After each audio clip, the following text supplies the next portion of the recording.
Alors bonjour à tous, bienvenue pour cette table ronde. On va parler aujourd'hui d'analyse de risque. On va parler d'analyse de risque et BIOS CRM, d'analyse de risque cyber et notamment de la mise en œuvre de ce type d'activité dans le monde de la santé en essayant en 30-35 minutes de vous donner des éléments qui puissent vous permettre de faire les choses de la manière la plus réaliste possible. Alors pour ma part, je m'appelle Tony Edoux, je suis product owner au sein de la société All4Tech, je suis le secrétaire général du club EBIOS et j'ai la chance, le bonheur, la joie d'accueillir pour cette table ronde 3 participants. Marie-Céla, si tu veux bien démarrer. Je ne sais pas si pardon. Oui, Marie-Céla Pellegrin-Momel, la responsable nationale de la sécurité des systèmes d'information de l'établissement français du sang, l'eau de charge. Merci beaucoup Marie-Céla. Bonjour à tous, donc je ne suis pas Fabien Renondin, je suis son adjoint à l'ANSSI, management des risques cyber. Donc je m'appelle Denis Lassement et notre bureau à l'ANSSI est en charge de plusieurs choses, notamment de la continuité de la doctrine d'homologation de sécurité et aussi du maintien de l'EBIOS-CRM. Et donc Jean-Sylvain Chavannes, moi je suis RSSI donc, du CHU de Brest, donc tout à l'ouest d'ici, et du GHT de Bretagne occidentale. Donc ça regroupe 7 établissements de santé qui vont de la pointe de Crozon jusqu'à la frontière costarmoricaine et le centre hospitalier de Lanmeur. Voilà. Merci beaucoup, Jean-Sylvain. Alors, un tout petit peu de contexte avant de rentrer dans le vif du sujet. Donc, je vous disais, je vais vous parler un petit peu de moi. Je suis product owner au sein de la société All4Tech. All4Tech, c'est un éditeur. On produit principalement un outil qui permet de faire de l'analyse de risque et BIOS-CRM. On est aujourd'hui déployé auprès d'un certain nombre de centres hospitaliers et d'établissements médicaux. Et en tant que product owner, mon job principal, c'est d'écouter attentivement des gens qui tous les jours mettent en œuvre nos outils, bien évidemment, mais surtout mettent en œuvre EBIOS-CRM sur le terrain et font des analyses de risque. En parallèle, le job de SecGen au sein du club EBIOS m'amène à rencontrer des praticiens de la méthode, outillés ou pas, dans des secteurs d'activité qui sont très très variés. Il y a bien évidemment pas que le vôtre. Et dans les deux cas, à la fois en tant que PO et que SecGen, j'ai interagi très très régulièrement avec l'autorité autour du sujet analyse de risque, à la fois pour remonter du feedback et puis pour avoir un petit peu de retour, de recommandations, s'assurer qu'on est bien dans le cadre. À travers ces 3 activités-là, on voit un certain nombre d'inquiétudes remontées, de questions, de sujets difficiles au quotidien dans la mise en œuvre de l'analyse de risque. Et c'est ce qui a poussé à déclencher cette table ronde et puis à solliciter Marie-Céla, Jean-Sylvain et Denis aujourd'hui pour qu'on puisse en discuter tous ensemble et puis pour que vous puissiez avoir des clés de mise en œuvre qui rendent les choses le plus réalistes possible.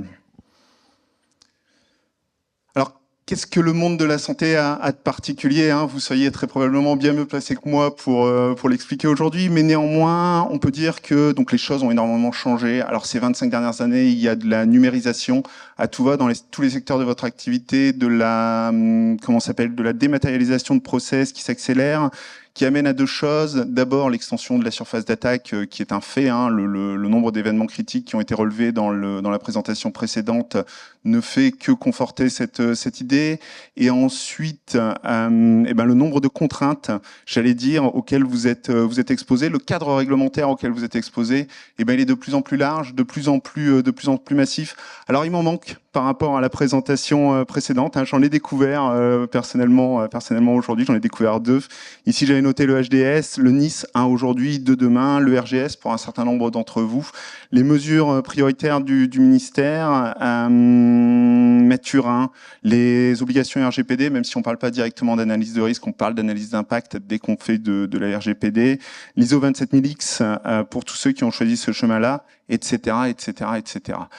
Dans tous les cas, il y a un constat qui est indéniable, c'est que faire de l'analyse de risque, c'est quelque chose d'obligatoire aujourd'hui, outillé ou pas, bien évidemment. Tous les référentiels mettent en œuvre ce genre de propositions, vous imposent de dérouler des analyses de risque, tout simplement parce que vis-à-vis d'une approche pure par conformité, c'est des choses qui donnent aujourd'hui des résultats intéressants. On s'attend à ce que Nice 2, alors j'allais dire à très brève échéance, l'actualité politique fait que ce sera probablement moins à brève échéance que prévu, mais on s'attend à ce que Nice 2 élargisse significativement le socle des gens qui sont concernés par les obligations et les obligations d'analyse de risque. Et se pose vraiment la question à la fois de la pertinence, du réalisme de la mise en œuvre de l'analyse de risque dans le monde dans la santé, et de quelles sont les clés pour que tout ça puisse fonctionner de manière pertinente. Très rapidement, s'il en reste dans la salle qui n'ont jamais entendu parler d'EBIOS-RM, en France, 99,9% des analyses de risque aujourd'hui qui démarrent se font en EBIOS-RM. Il n'y a plus trop de concurrence ni d'alternative autour de cette méthode. C'était très différent il y a une dizaine d'années. Pardon. Un certain nombre de concepts clés, représentativité, l'analyse de risque où on cherche à avoir une démarche exhaustive, ça ne fonctionne plus, ça n'existe plus. Les systèmes avec lesquels vous travaillez au quotidien sont trop complexes pour ce genre de choses. Une véritable agilité au sens, j'allais dire, développement du terme. Alors l'agilité, ça implique d'itérer, c'est une première chose. Ça implique aussi d'être capable de sortir des livrables de manière régulière de ces analyses de risque. C'est souvent quelque chose qui est perdu de vue. C'est un support de com. Alors il y a un concours d'éloquence qui est organisé par l'Apsis. Ça me fait sourire parce que effectivement, l'analyse de risque, ça fait partie des éléments support qui servent à convaincre, qui servent à se faire comprendre sur la mise en œuvre d'une posture cyber. Un écosystème complet. Alors le club EBIOS, qui est une asso, et puis notamment l'ANSSI qui fait vivre la méthode et puis qui s'assure qu'elle soit utilisée de la manière la plus pertinente possible. Et un élément principal de la GRC. Et ça, c'est une évidence. 5 ateliers. Alors, atelier, ça a un sens particulier. Je sais que ça ne matche pas tout à fait avec la réalité, mais aujourd'hui, vous n'êtes plus supposé réaliser des analyses de risque en chambre. Vous n'êtes plus supposé réaliser ce genre d'activité de manière isolée. Vous êtes supposé impliquer un certain nombre d'acteurs et les mettre autour de la table. Un premier atelier où, tout simplement, on définit un périmètre. On essaye d'acquérir une vision claire de la situation dans laquelle on se trouve. Un second atelier où on fait de la CTI, qui peut nous attaquer, pourquoi, quels sont les profils d'attaquants les plus significatifs. Un troisième atelier, on aura l'occasion de rentrer un petit peu dans le détail, où on s'intéresse à son écosystème au sens large du terme, tout ce qui se trouve en périphérie de son périmètre. Un atelier 4 où on va essayer d'acquérir une vision technique. C'est souvent compliqué de comment une attaque peut se concrétiser. Et puis un atelier 5 où on a une activité de remédiation. Alors vous l'avez sur la partie droite ici du slide, le workflow général. On voit aussi une petite pyramide apparaître. Cette pyramide, c'est le dernier élément, j'allais dire, majeur, fondamental de l'analyse de risque et d'EBIOS-RM en particulier. Et Denis, est-ce que tu peux nous parler de cette pyramide du management du risque ? Tu l'as bien dit, Tony, c'est un élément fondamental de l'analyse EBIOS-RM. Et quand on s'est posé la question sur EBIOS, on s'est dit, on est tous débordés, on est tous entre le marteau et l'enclume, entre la direction et les utilisateurs. On n'a pas forcément le temps de faire des grandes analyses, donc on va reprendre ce qui existe déjà. Et c'est le socle bas de la pyramide, c'est-à-dire qu'est-ce qui existe aujourd'hui pour sécuriser votre système d'information.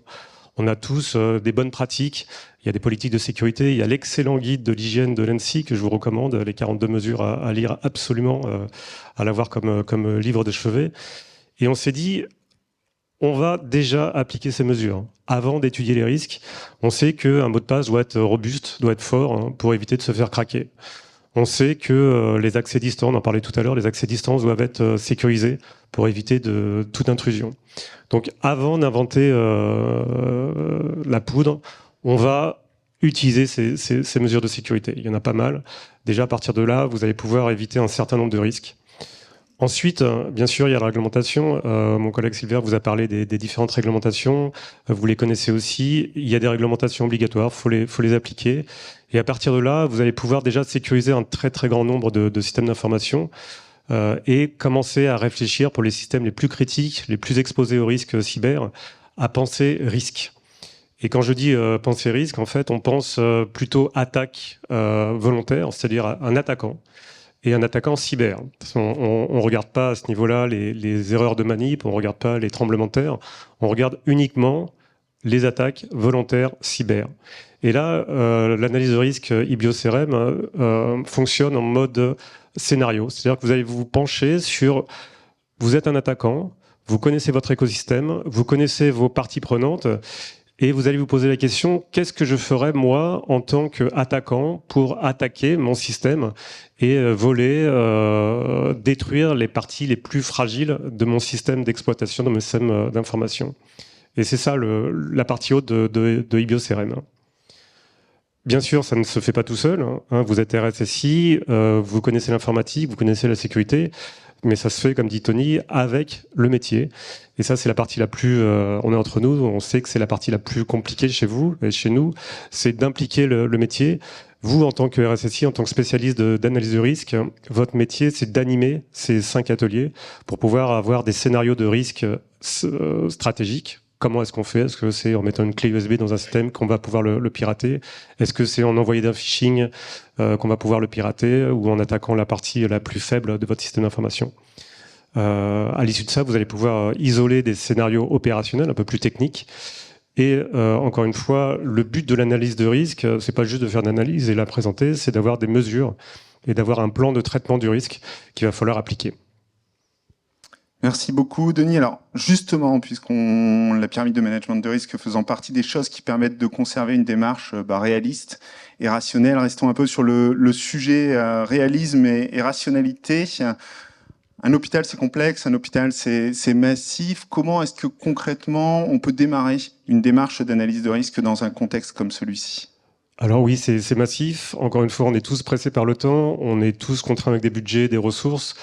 Donc le grand, je dirais le grand départ, c'est de faire déjà la cartographie de vos systèmes d'information. Quels sont les systèmes d'information les plus critiques, les plus exposés, et qu'est-ce qu'un attaquant va vouloir faire en priorité? Est-ce qu'il va vouloir attaquer le site de la cantine, par exemple, ou plutôt le site dans lequel vous avez tous les patients, toutes les informations confidentielles de vos patients? Je pense que vous avez la réponse.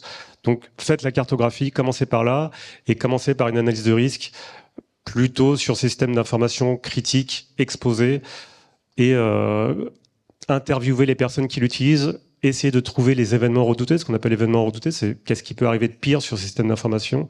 Et petit à petit, vous allez bâtir les scénarios stratégiques, scénarios opérationnels, et enfin avoir des mesures que vous allez pouvoir exposer, pouvoir mettre en place. Merci beaucoup, Denis. Merci beaucoup. Alors, on comprend bien que le maître mot, quelque part, c'est de diviser pour mieux régner, de manière à maîtriser cette démarche d'analyse de risque. Marie-Céla, Jean-Sylvain, alors même si je ne doute pas que vous preniez énormément de plaisir à réaliser des analyses de risque au quotidien, je pense que c'est pas la seule activité qui soit dans vos agendas, que ce soit au sein du CH de Brest ou au sein de l'EFS. Le budget est limité, le temps disponible, les ressources pour réaliser ce genre de choses sont aussi très clairement limitées. Justement, alors je vais commencer par toi, Marie-Céla. Quelle place concrètement à l'analyse de risque dans ton contexte et comment fais-tu pour que ce soit le plus efficace et pertinent possible? Alors, je reviens, je fais une petite histoire avant. Quand je suis arrivée à l'EFS, ça faisait 1 an et demi qu'il n'y avait plus de responsable sécurité. Donc, c'est très compliqué de pouvoir dire. Et en plein Covid, donc personne pressant, donc assez compliqué. Mais moi, je vais, je frappe forte, je lance des teams. C'est ce que je me suis rendu compte qu'il fallait absolument démarrer par les métiers. Comment les métiers sont civilisés. Donc, ils n'étaient pas sensibilisés du tout. Ils ne s'étaient pas tenus compte pendant 10 années. On ne les prenait pas, on les invitait pas pour faire ce type d'analyse des risques. Il y avait beaucoup de systèmes qui n'étaient pas homologués. Donc, mon bâton de pèlerin, pour pouvoir rencontrer tous les mois tous les responsables métiers pour qu'ils me parlent de leur projet et leur indiquer que en fait, obligation de passer par moi pour analyser les risques de chaque projet. Surtout dès qu'il y avait l'informatique, passage par la responsable nationale de la sécurité. Et de cette manière-là, j'ai réussi à avoir une écoute assez ouverte de ces métiers-là qui n'étaient pas intégrés. Et quelque part, il y avait je sais que la plupart d'entre vous sont rattachés à la DSI, ce n'est pas mon cas. Je suis rattachée au délégué défense et sécurité à 1 mois de président. Donc, j'ai une parole totalement différente et un accent aussi différent. En plus, je suis une femme et ça peut-être ça y fait. Et dans ces cas de figure, j'ai réussi à, en fait, enlever il y avait la DSI qui prenait la décision, qui faisait toute l'expression des besoins. La maîtrise d'ouvrage n'existe pas. Et donc, j'ai renversé les rôles en disant, la DSI et la maîtrise d'œuvre. La maîtrise d'ouvrage, c'est les métiers. Et vous devez indiquer quels sont ces éléments qui comptent par rapport à votre service et ceux dont vous avez besoin pour pouvoir continuer. Donc, réaliser des analyses de risques, parfois tout petits, même pas avec BioCRM, faire l'analyse de la situation d'un projet qui était tout petit et faire vraiment la démarche de l'analyse des risques. C'est comme ça que j'ai réussi à mettre en place cette processus qui est nécessaire dans les homologations. Quand on est connecté, on est connecté avec vous tous. Hein. La plupart d'entre vous ont des connexions avec l'OFS et pouvoir les homologuer. Donc, ça passe par une démarche qui est la plus importante, qui est l'analyse des risques. C'est le b.a.-ba de la sécurité pour moi. Voilà. Merci beaucoup, Marie-Céla et Jean-Sylvain, de ton côté? Alors de mon côté, l'analyse de risque a une place qui n'est pas suffisamment importante aujourd'hui, mais je pense qu'elle va tendre à se développer au fur et à mesure. Ceci étant, quand j'ai voulu démarrer les analyses de risque, alors on m'a déjà dit de manière réglementaire, il faut faire une analyse de risque de l'établissement. Donc en l'occurrence, un centre hospitalier universitaire. Ça, en vrai, je ne sais pas faire. Si je fais mes valeurs métiers, il y en a une trop grande quantité. Donc le périmètre n'est pas adéquat. Alors, on a une activité de soins, on a une activité de recherche, une activité d'enseignement. C'est trop complexe. Donc il a fallu découper et trouver justement les fameuses activités critiques d'un centre hospitalier. Et là, on a réussi à j'ai commencé à conduire des analyses de risque par secteur.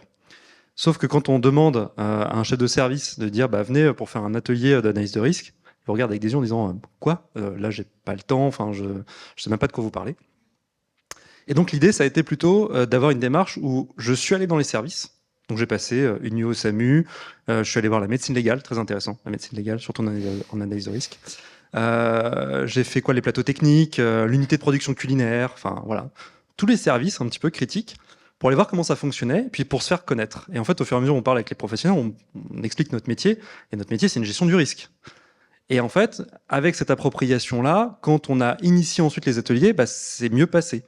Et donc, les personnes sont venues aux ateliers et on a pu conduire des ateliers. Alors, j'ai pas tout conduit encore comme secteur parce que c'est très large et effectivement, malheureusement, on n'a pas trop de temps à y consacrer sur une année. Mais c'est comme ça que ça s'est initié. Et donc, il y a eu en fait un intérêt de plus en plus fort des professionnels de santé pour l'analyse de risque parce qu'en fait, on leur explique un peu notre quotidien. Quand il faut faire l'atelier sur les SROV, donc les sources de risque objectivisées, là, ils disent « Ah ouais, on peut faire ça, c'est hyper intéressant ». Et en fait, ils commencent à se mettre un peu dans cette démarche-là. Et c'est top parce que ça veut dire qu'on a réussi à les intéresser à ça, ce qui n'était pas forcément gagné au départ. Alors après, là, je parle pour l'analyse de risque proprement parler. Mais il y a parfois un contexte un peu difficile où ce sont des sujets transversaux. Je vais prendre un exemple. Nous, on est en train de changer de dossier patient informatisé, qui est un petit système d'information. Et ce sujet-là, on ne peut pas dire à un professionnel ou un chef de service « Venez, on va faire l'analyse de risque », ça doit être transversal. Sauf que là, ce sont des chefs de projet de la DSI, qui s'appelle DTSN chez nous, qui conduisent ce type de projet-là. Et donc là, pour ça, il faut les initier à ça. Et avec un budget, effectivement, et un temps restreint, parce que c'est pas trop leur métier, c'est ce qu'ils nous disent, chef de projet, moi, l'analyse de risque, c'est pas mon métier. Pourtant, il faut les initier à ça. Et en fait, ils se sont rendus compte que dans leur processus de projet, on devait avoir ce qu'on appelle une mini-homologation, si on peut dire ça comme ça, mais une analyse de risque au moins. Et pour ça, on a déjà fait des templates de closiers de sécurité qui nous aident un petit peu à avoir cette vision-là pour conduire une analyse plus rapide, parce qu'encore une fois, on a un temps restreint. Et deux, on a aussi exigé de la part de tous nos fournisseurs et éditeurs, on l'a suffisamment déjà rappelé à la table ronde précédente, les difficultés qu'on peut avoir avec eux, à fournir des dossiers d'architecture technique, parce que sans dossier d'architecture technique, comment analyser le risque? Impossible. Et c'est très difficile à avoir, surtout chez certains éditeurs. Donc, on leur a demandé à ces chefs de projet-là de faire ce travail en amont pour qu'on puisse conduire une analyse de risque beaucoup plus rapide, une mini-homologation sur ces projets transversaux. Voilà comment on a réussi un petit peu à gérer cela. Et puis, signe que ça va se transformer, c'est qu'aussi en 2025, dans le programme de formation des chefs de projet, il y aura une formation obligatoire avec BioCRM.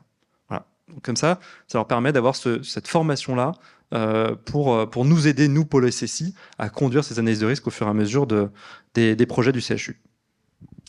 Merci beaucoup. On mesure tout à fait le challenge que ça doit être pour faire vivre ce genre d'activité. Alors pour aller un petit peu plus loin, j'allais dire dans le cœur des ateliers, dans la mise en œuvre concrète, il y a souvent une question qui remonte, c'est la problématique de l'écosystème. Alors on en a parlé dans la présentation précédente, dans la table ronde précédente, même si ça ne couvrait pas tout à fait le même périmètre.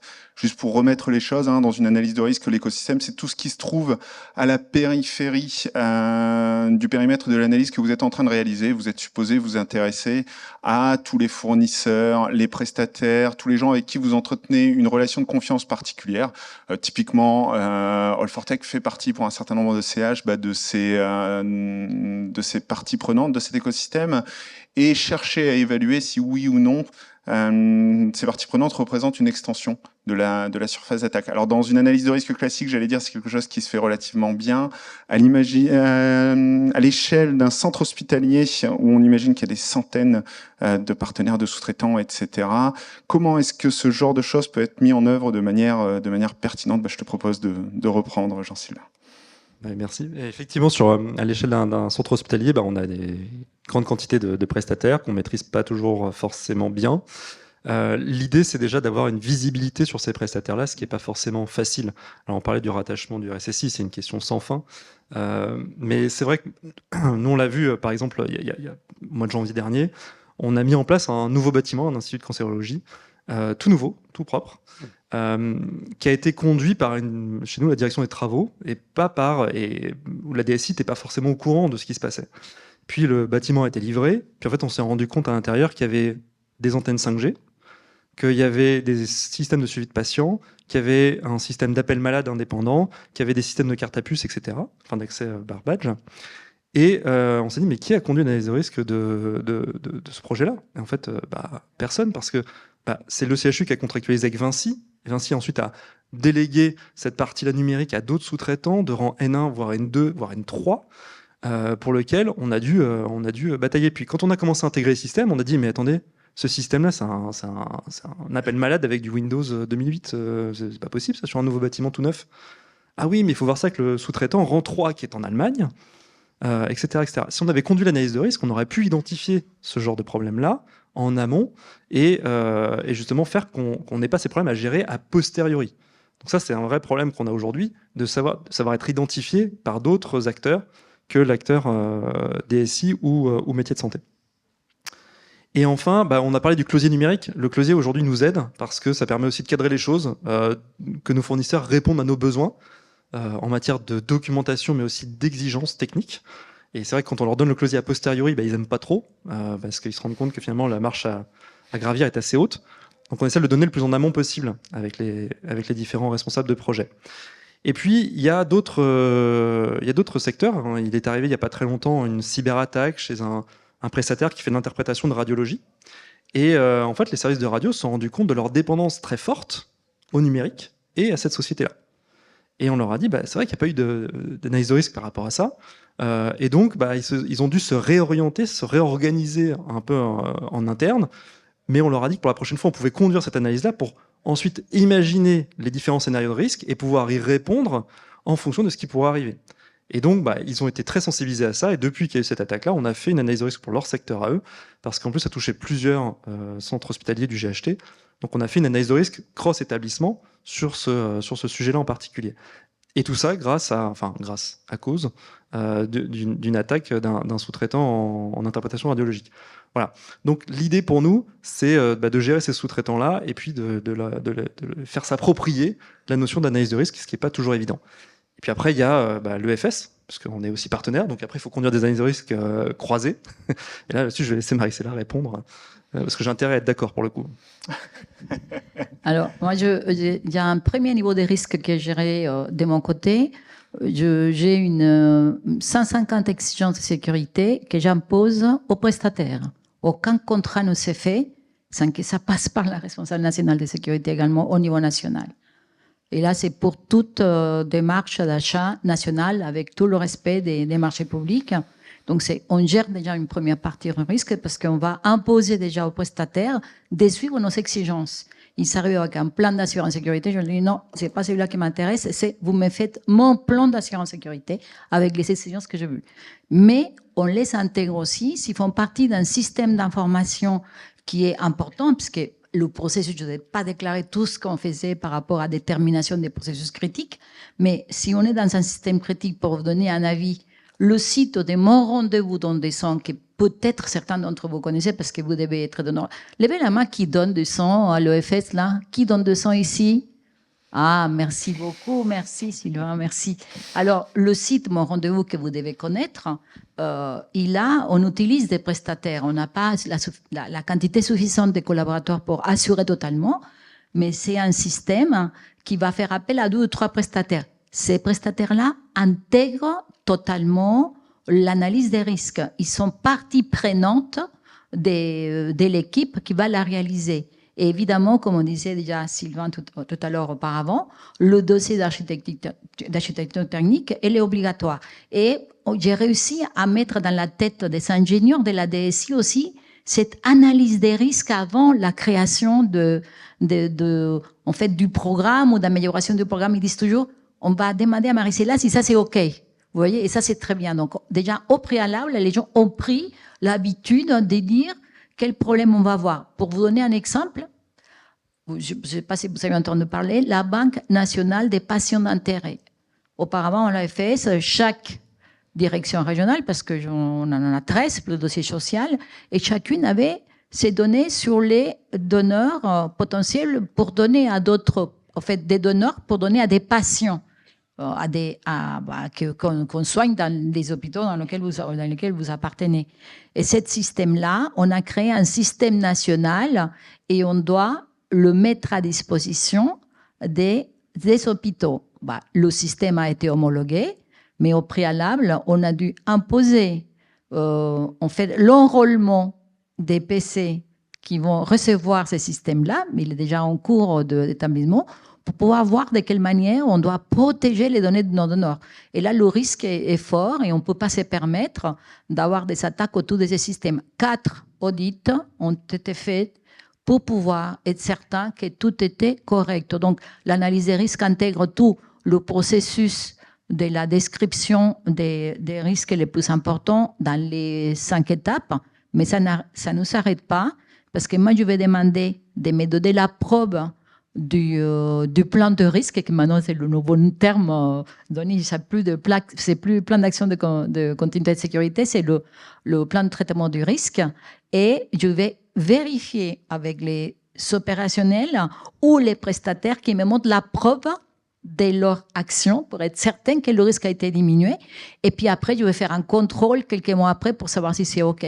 Donc ce processus de prise en compte de la partie prenante, elle est obligatoire, c'est nécessaire, il ne faut pas les oublier et il faut les intégrer dans le processus de l'analyse. Donc c'est majeur et c'est là où on va être plus performant si on l'a fait. C'est pour ça que je dis, pour moi, c'est la base de la sécurité d'un système, cette analyse des risques. C'est évident. Bon, il y a aussi après les audits, mais il y a le système, il y a des nouveaux systèmes, des nouvelles idées, il y a un autre système qui va être mis en place. Je crois que dans un des CHU de Bretagne, on sera utilisé. On va mettre à disposition des machines réfrigérées qui vont garder les poches des sons. D'accord? Et bien, les hôpitaux vont venir dire, j'ai besoin de tel son, etc. Hop, il va taper un code ou une carte et puis ils vont récupérer la poche des sons. Il n'y a pas une mise à disposition du système à information, mais la machine va être dans des hôpitaux. Moi, je vais faire l'audit de sécurité physique et voir les risques de sécurité physique pour que ces machines-là n'aient pas de problème. Vous voyez, il n'y a pas qu'une analyse des risques de ce type-là, il y en a d'autres. Mais l'analyse des risques du système a été faite en disant, bon, on n'a aucun risque numérique, mais on a des risques en fait, d'attaque à la machine selon l'endroit où il se trouve. Donc, important de le faire. Et puis, évident, est-ce que je fais tous les analyses de risques à l'OFS? C'est impossible.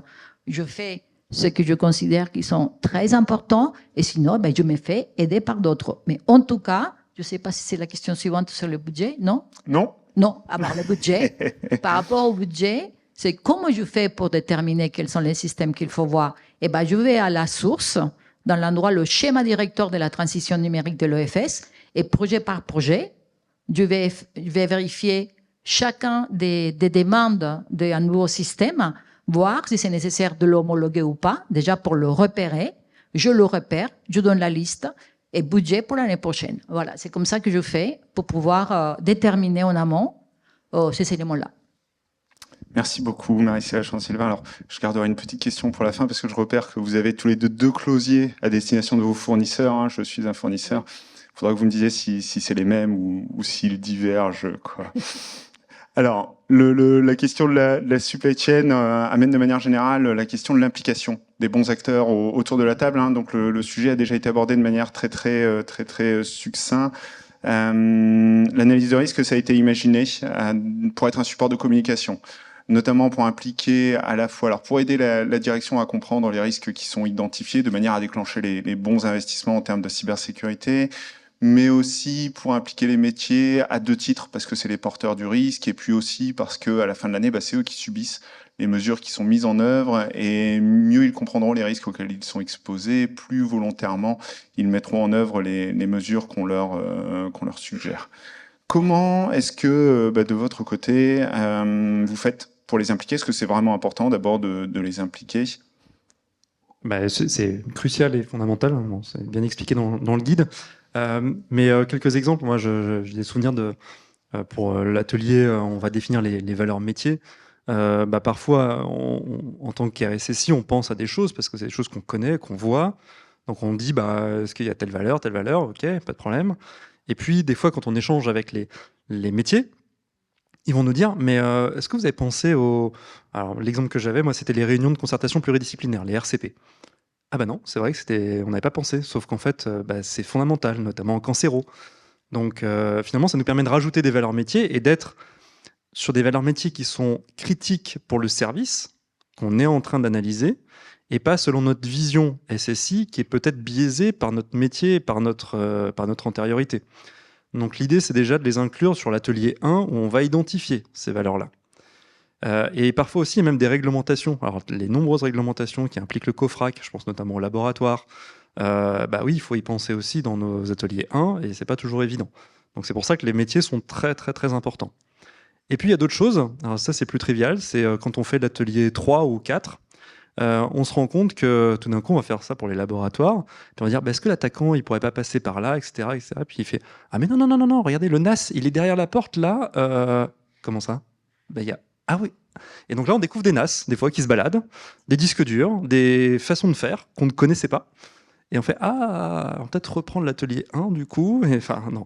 Mais c'est à ce moment-là où on découvre des choses. Et c'est assez intéressant parce qu'on est vraiment là avec eux pour comprendre comment ils fonctionnent au quotidien sur l'usage des systèmes d'information. Et ça permet aussi d'ajuster le fameux plan de traitement du risque maintenant, qui du coup va être au plus proche et avec une priorité beaucoup plus proche des métiers que nous, notre vision SSI. Et je pense que c'est important, si on veut avoir une notion d'observance, si on prend le terme de santé, des mesures de cybersécurité.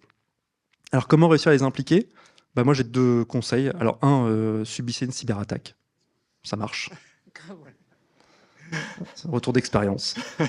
Donc là, pas de souci. Moi, depuis la cyberattaque, j'ai plein de services qui viennent me voir en disant qu'il faut faire une analyse de risque. Alors là, dernièrement, c'est les explorations fonctionnelles neuro qui viennent en disant qu'il faut faire une analyse de risque parce qu'on a besoin de ça, etc.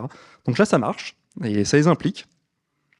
Et sinon, il y a effectivement ce que je disais en préambule, c'est d'aller voir et comprendre le métier. Je pense que c'est important. Il y a un métier que j'ai pas cité tout à l'heure, mais qui pour moi a été une vraie révélation en matière d'outils numériques. C'est les réa. La réachir, la réa médicale. J'ai découvert des choses que moi je pouvais exiger en mesure de cybersécurité qui étaient complètement décorrélées de la réalité du terrain. Et en fait, quand on fait l'analyse de risque, on comprend les valeurs métiers, puis on comprend ce que nous on est en train de mettre en place niveau IT pour les aider à faire leur métier, puis de se dire mais ces mesures de cybersécurité là, elles sont complètement, ça les bloque en fait plus que ça ne les aide dans leur métier. Et donc là, on va réajuster ça. Et c'est comme ça qu'on a réajusté différentes choses, notamment sur l'authentification de certains logiciels pour la réa, pour les deux réa. Voilà, donc ça c'était le premier point. Et puis après, il y a l'aspect de la direction. Alors est-ce que c'est important d'avoir la direction? Oui, parce que la direction aussi découvre des choses. Et découvre des choses à travers un prisme du risque. Alors souvent, c'est toujours, on répète un peu toujours les mêmes choses, mais ça en cyber, on a l'habitude de répéter les mêmes choses. Donc pas de souci. Mais ça leur permet de s'approprier cette notion du risque, et puis ça leur permet aussi de découvrir des choses, quand je dis des choses, c'est plutôt des imbrications sur les systèmes d'information, et notamment je pense à la recherche et à l'innovation. On leur présente forcément une analyse de risque en termes de recherche, c'est obligatoire. Et donc là, des fois, la direction générale apprend des choses et nous permet aussi de prioriser certains axes ou de donner des budgets supplémentaires pour le fameux plan de traitement du risque. Voilà, donc c'est assez important d'avoir la direction, mais que sur des projets qui nécessitent cette vision-là, et pas forcément sur tous les projets qui nécessitent une mini-homologation au sein du CHU. Il y a un montant, c'est ça. Alors moi, je les implique différemment. J'ai des techniques totalement différentes à celles qu'il a Sylvain. Moi, je vais, en fait, comme je vous ai dit, je commençais par les métiers et les intégrer pour leur dire, vous devez exprimer vos besoins en disponibilité, en intégrité, en continuité. Et comme avant, c'était la DSI qui décidait toute seule de faire ça, là, ils sont contents de le faire. Et en plus, je suis allée plus loin que ça en disant, un système qui n'est pas une analyse des risques qui n'est pas homologuée ne se met pas en prod. Donc, à partir de ce moment-là, il vaut mieux le faire.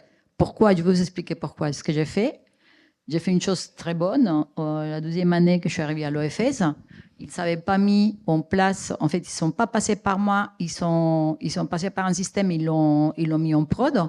Et je leur ai dit, mais pourquoi vous n'avez pas passé par moi? Et je vais vous dire une chose, je vais faire l'audit, je trouve un risque majeur, je stoppe le projet. Et c'est ce que j'ai fait. J'ai stoppé le projet et depuis, tout le monde, il n'y a pas un seul projet qui ne passe pas par moi parce qu'ils savent que je peux avoir la capacité de le bloquer. Mais pourquoi aussi? Parce que j'ai l'appui énorme de l'autorité qualifiée qui est le président.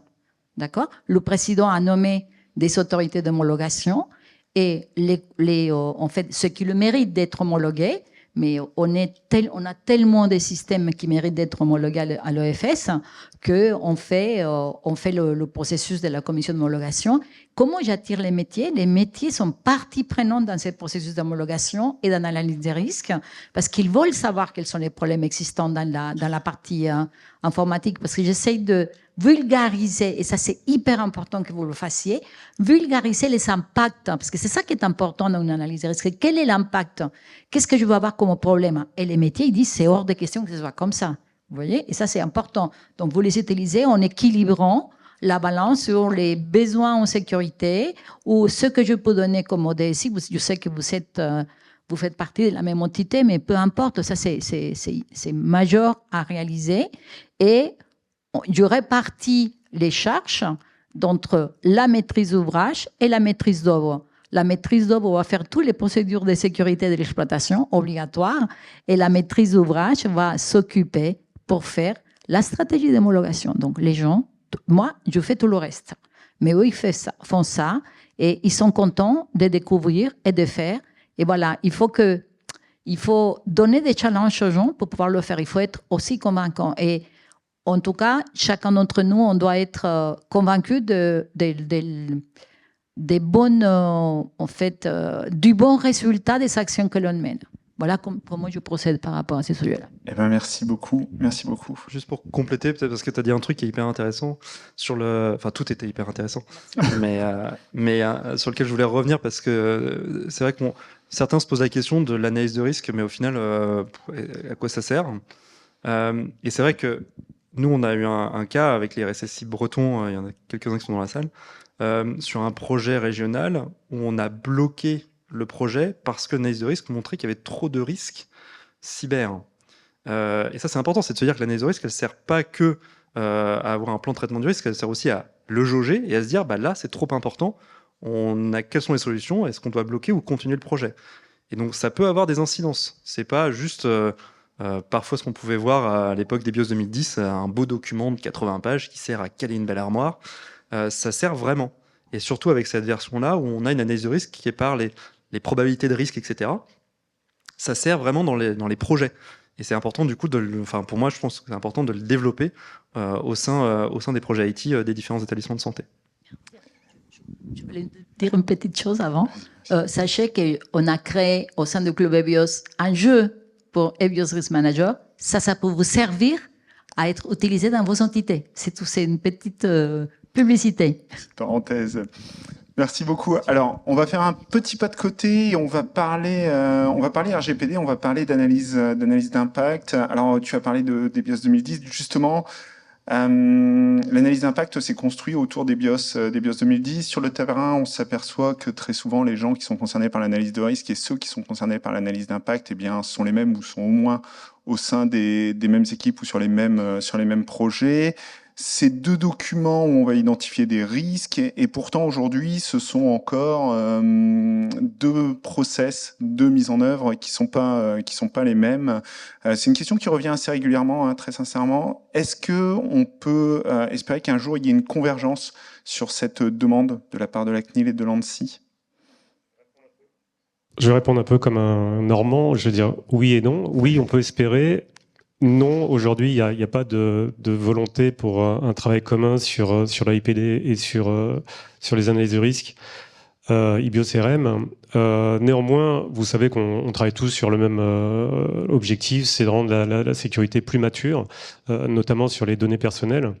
Et ce que j'entends aujourd'hui me fait plaisir, c'est-à-dire qu'on ne parle pas que analyse de risque, on parle aussi d'homologation, c'est-à-dire qu'une analyse de risque, si c'est juste pour sortir 300 pages et caler une armoire, ça ne va pas servir à grand-chose.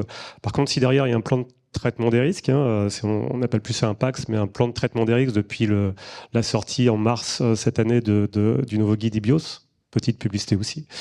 Depuis cette sortie, on parle de plan de traitement des risques et on parle aussi donc d'homologation. Il faut vraiment homologuer un système pour faire prendre conscience à une autorité que tout système d'information en utilisation comporte des risques. Et la question est, est-ce qu'on prend ces risques? Est-ce que les risques valent le coup? Généralement, en cyber, on dit non. Les risques, généralement, ça peut être une opportunité. Les risques cyber, moins. Je pense qu'on est tous conscients qu'en cyber, il faut mieux pas trop prendre d'opportunités pour laisser rentrer les attaquants. Donc, ce qui est important, en fait, c'est derrière l'analyse de risque, c'est tout ce qui va se passer derrière, tout ce qui va se passer ensuite avec la direction, avec peut-être des décisions pour avoir des nouvelles ressources, des nouveaux budgets, et puis faire prendre conscience à l'autorité que tout système d'information, encore une fois, a des risques. Merci beaucoup, Denis. Merci beaucoup. Alors, on va passer directement à la dernière question parce que le temps tourne. Jean-Sylvain, cette dernière question, elle est pour toi et je te remercie par avance d'avoir accepté d'y répondre. Donc, le centre hospitalier de Brest a subi une attaque majeure l'année dernière, sur laquelle d'ailleurs vous avez communiqué de manière très très claire, très très explicite, ce qui est important pour toute la communauté. Est-ce qu'une analyse de risque, IBIO-CRM ou pas d'ailleurs, hein, aurait eu un impact sur la cyberattaque qui a eu lieu? Je crois qu'il reste 40 secondes, donc la réponse est oui. Non, mais plus largement, en fait, l'idée c'était, c'est peut-être là où je peux un peu m'en vouloir, c'est que quand je suis arrivé au CHU, je me suis concentré sur ce qu'on m'a dit. Je vérifie pas tout.